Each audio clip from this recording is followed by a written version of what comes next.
کہ قبرستان سے اگر یہ گزر جائے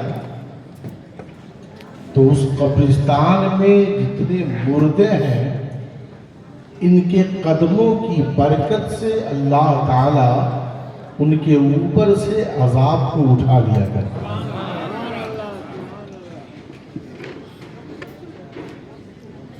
دنیا کے کسی انسان کے پاس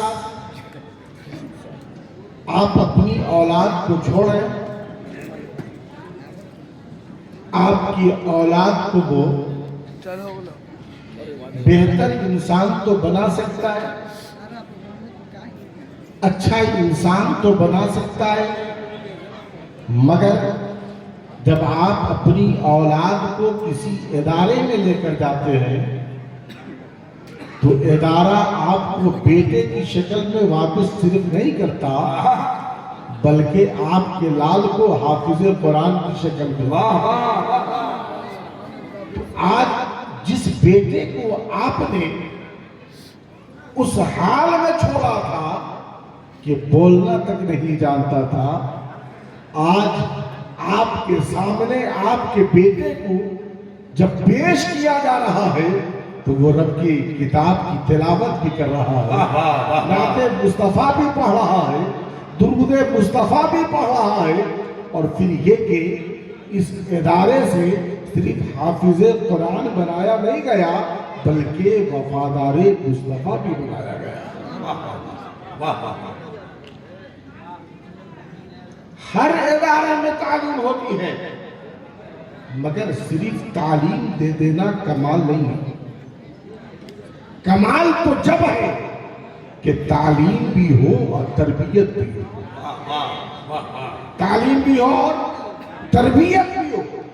تعلیم ہو اور تربیت نہیں تو بیٹا عالم ہو کے بھی گمراہ ہو جاتا ہے، تعلیم ہو اور تربیت نہیں تو بیٹا مفتی ہو کے بھی گمراہ ہو جاتا ہے، مگر تعلیم بھی ہو اور اچھی تربیت بھی ہو، تعلیم بھی ہو اور اچھے اخلاق بھی سکھائے جائیں تو وہ بچہ جب پڑھ لکھ کر بڑا ہوتا ہے تو وفادار مصطفیٰ بنتا ہے۔ اگر آپ کے دل کا ٹکڑا، آپ کی آنکھ کا تارا ایسے ادارے میں پڑتا ہے جہاں تعلیم تو دی جا رہی ہے مگر عشق مصطفیٰ کا جام نہیں پلایا جاتا، عشق غوث اعظم نہیں سکھایا جاتا، عشق سرکار امجد شریف اس کے دل میں اتارا نہیں جاتا، تو وہی بیٹا جب پڑھ کے بڑا ہوتا ہے تو کہتا ہے نبی میری طرح ہے ماذا۔ تعلیم تو اس نے پایا ہے مگر تربیت نہیں پائی تو وہ گستاخ ہو گیا، مصطفیٰ کو اپنی طرح کہنے لگا، نبی کو اپنے جیسا انسان کہنے لگا، مگر جب تعلیم بھی ہو اور تربیت بھی ہو، جب آپ کا بیٹا مدرسہ قادریہ انوار سیدنا میں پڑھتا ہے تو اسے عاشق مصطفیٰ بنایا جاتا ہے۔ پھر یہی بچہ اس انسان کو چیلنج کرے گا، تم میرے نبی کو اپنی طرح کہتے ہو، اپنے جیسا انسان کہتے ہو، آؤ میں تمہیں بتاتا ہوں میرے مصطفیٰ کیسے ہیں، آؤ میں تمہیں بتاتا ہوں میرے آقا کیسے ہیں۔ پھر مدرسہ قادریہ کے یہ طلبہ اپنی بولی نہیں بولیں گے، ان کے اساتذہ نے ان کے دل میں جو عشق مصطفیٰ عطا کیا ہے اب وہ بولی بولیں گے جو احمد رضا کی بولی ہے، اب وہ بولیں گے جو اعلیٰ حضرت کی بولی ہے۔ یہ طلبہ چیلنج کریں گے، تم میرے نبی کو اپنی طرح کہتے ہو، اپنے جیسا انسان کہتے ہو، آؤ میں تمہیں بتاتا ہوں میرا رسول ہے کیسا۔ اللہ اکبر، رضا کی زبان میں بولیں گے، اللہ کی سرداب قدم شان ہے یہ، انسان ہی انسان، کوئی انسان ہے یہ، قرآن تو ایمان بتاتا ہے انہیں، ایمان یہ کہتا ہے میری جان۔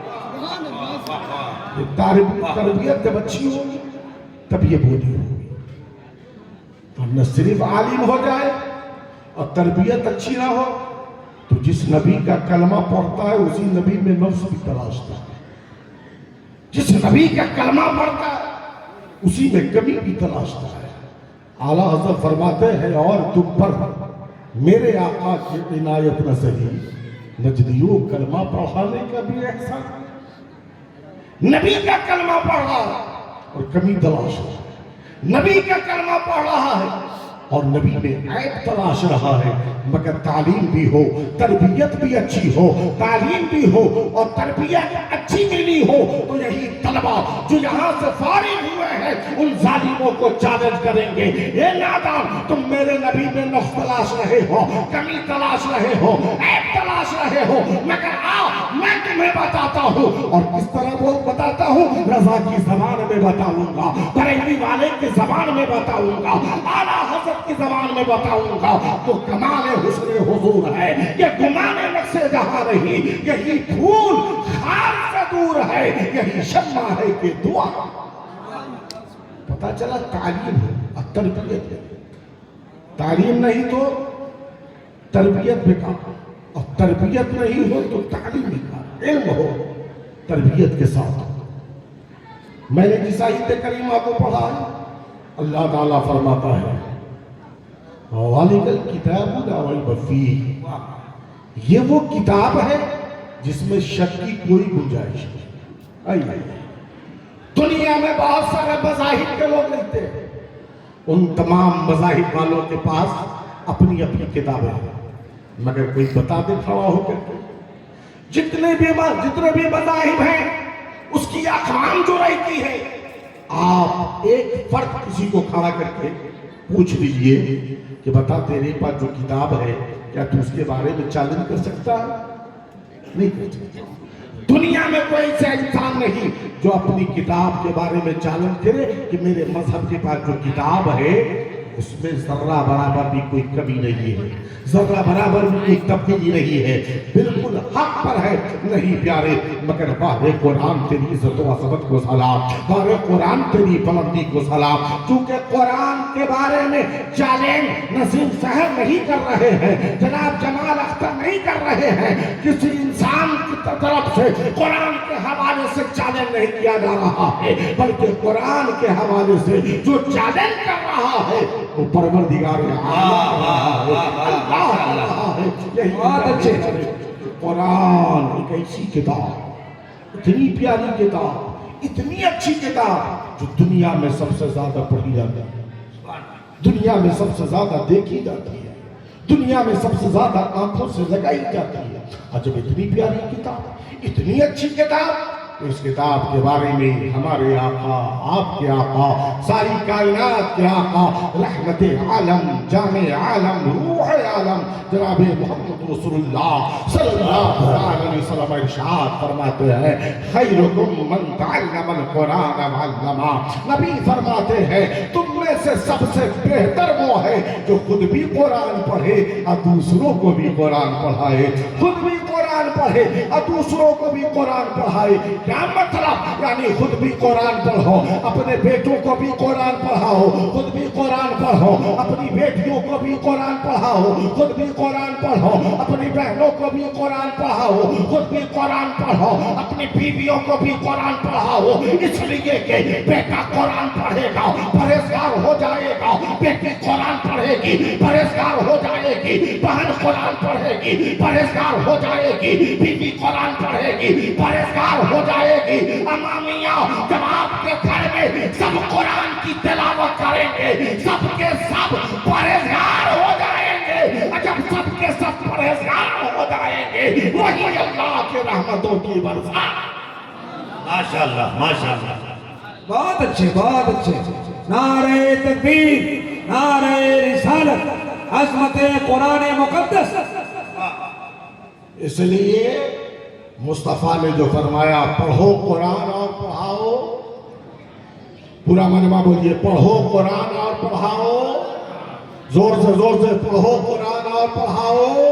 اگر بات سمجھ میں آئی ہو تو دونوں ہاتھوں کو اٹھا کے بولیے پڑھو قرآن اور پڑھاؤ.